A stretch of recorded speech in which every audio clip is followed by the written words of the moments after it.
is, it's like a museum when you walk out of your home. So everything looked going perfectly for you in the beginning of your career. But then, what happened? Yeah, so when I didn't play in Fiorentina the first 6 months, I went back to Vitesse. They gave me game time, so I went back. But I was so eager, when you're young, you want to show and you want to show everybody how good you are. But I was not in the right mindset, so I had actually really bad half season in Vitesse when I was back. I think I had almost as many games as yellow cards. and then in the summer Feyenoord came, and then I was like, I can never say to the club you support when you were young. When you were young, you would support Feyenoord, Ajax or PSV when you're young. And Feyenoord came, so I could never say no. So I said yes. But if you look back at it, maybe it was not the right idea, because the pressure is always there in Feyenoord. Like, it's constant. And if you don't play as a young player, it's a bit more difficult to get continuity, Like, it's a bit more difficult. So I started off bad. I had a bad half season. All the supporters in Feyenoord actually, I would not say hated, but like didn't want me there. Sometimes when I did a warm up, they told me like, go back to Italy. How bad words they can say in the Feyenoord. You're still pretty young also. How old were you that time? I don't remember correctly, but maybe I was 21. Wow. Yeah. But even maybe it's good to explain for the people, because Feyenoord is one of the big teams. But also the stadium, it's the best atmosphere in the Netherlands. And it can be, but it can also be really. But I mean, like for a lot of people, also when you play against Feyenoord, there's a word for it in Dutch, kuipvrees, but they say like being afraid of playing. There's like a certain fear because it's really intimidating. Yeah. So I can imagine if you're young, but you're also playing for the team, and you get this negativity, especially on that age. What does it do with you? Like, you always try to think that it doesn't bother me, But of course it bothers you, because the whole stadium, when I got the ball, sometimes they even whistled when I had the ball, just because I did wrong for some matches, And of course, it's not my intention to play bad or to do wrong passes. So that half year, like, of course it was really difficult, but it also made me grow a lot into a football player I am today. Because after that half season, when I didn't play, I think it was Nieuwkoop and we were both on the bench for Sint-Juste. When Sint-Juste got an injury, I started playing again, and then I got better, and it went way better because I played match after match after match. Yeah. So I won a cup there, and after that half season, it was really good actually how I ended. Then I went back to Fiorentina, and I thought, okay, I played Champions League. I've done actually the last half season. I did really well. I thought maybe they want to keep me to let me stay and play in Fiorentina. So I thought that was the best step for me in terms of football-wise to make a small step and play again. And I even trained with the first team with Holland in the summer before we went on the training camp with under 21s. I was with 6-7 players. Oh, that's right. Yeah. Yes, I trained with some players in the first team when the Premier League boys were not there. Yeah. So then I thought, okay, I'm scoring really well, so it's not for no reason I can train with them, and I'm going to Fiorentina. But then I got a big injury in Fiorentina after a really good preseason. I had a really good preseason. Like, they told me first I could leave. Every week they said, Pioli was the coach. He said, no, Kevin, you stay one more week. Okay, one more week. But because I was doing really well and I really loved it there. But then at the end of the preseason, when the market was finished, he put the center back Milenkovic on the right back. No. I played a minute and I did warm up every game, and then I was like, what is happening, And then I got a big injury on my knee, and then I felt like they left me to the side, Like, I was doing rehab the day after when I was not even well diagnosed. And I was doing rehab with a physical coach when there was no physio or doctor for me. It was like, they didn't care about me. That's how I felt. And then I went to Empoli when I started to get fit a little bit. As part of a deal with Rasmussen, went to Fiorentina for €7 million, I think. And they got me on loan. but I was still injured. So I went there just for, I could live in Florence, but I played in Empoli. But I never played. I was injured half of the time. So I was, at one point, I was really sick of it. I had a time where I was not getting my salary in Italy, that happens sometimes.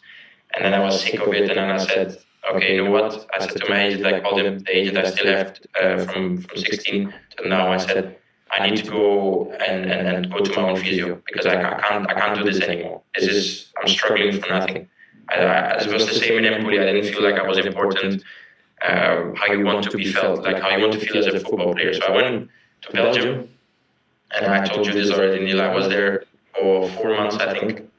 I paid this out of my own pocket. I did everything for myself, and that was a really difficult period because the people there in Move to Cure in Antwerp, they were really amazing. I still have contact with them. I still sometimes see them.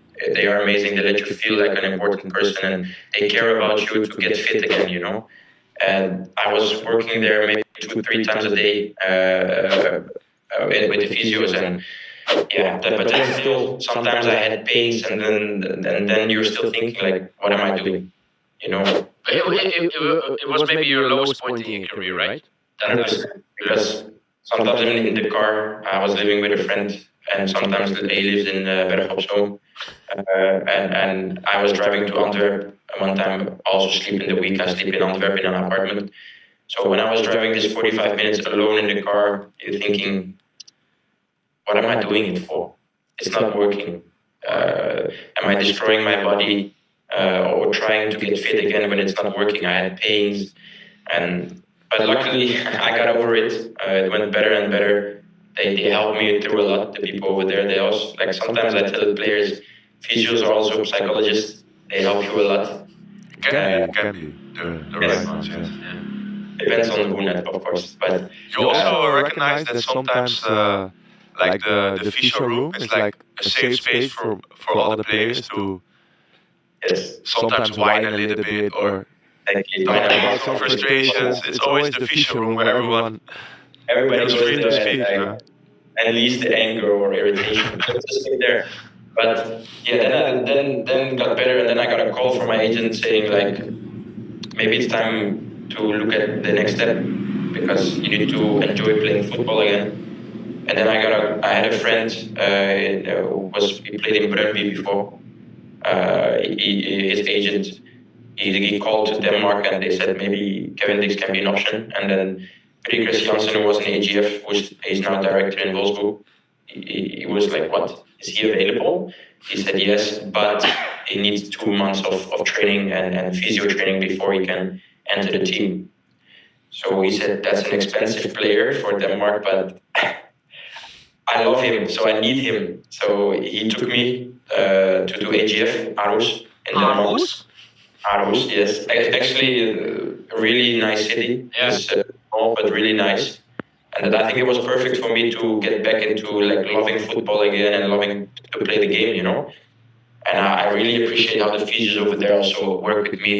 They took me like their own kid, for example. They did everything with me to make sure I was able to love football and to be strong to play football again.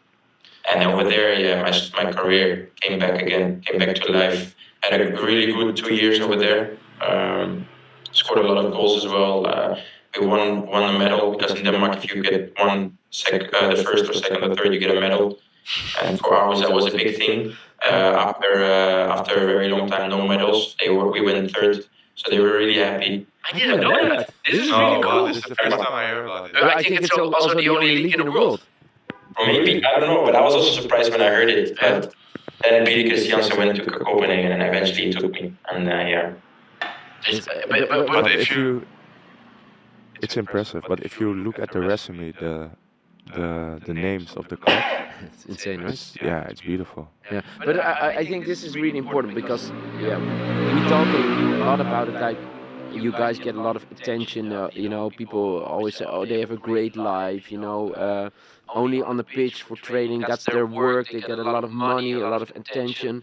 But every player I've met in my life has a story like Kevin. It's not always that deep, like how deep Kevin was, but there's always also a down part in the life of football players. And I think it's always good to share. If you're open to share it, it's so good for listeners, for fans, but also for other players to get inspiration out of it. I think Not always. It's always like, of course, I understand people say that, what you said. Hmm. Yeah, they have a good life, they get a lot of money, and I get that. And I think most of us, also Tom, is very humble in this, that we appreciate what we have and what you have. But yeah, the difficult part is the part I've been through, and I think many football players have been through. That could be a period that everything is going against you, and that's what not a lot of people see, and what you have to get through to be able to get where you are. sometimes people forget you're just a Human being. Yeah. I was looking at your stats, but it's impressive. Nearly 160 games and 20 goals and 19 assists. But it's insane for a defender. Yeah, but I have to say that since last year I started to take penalties.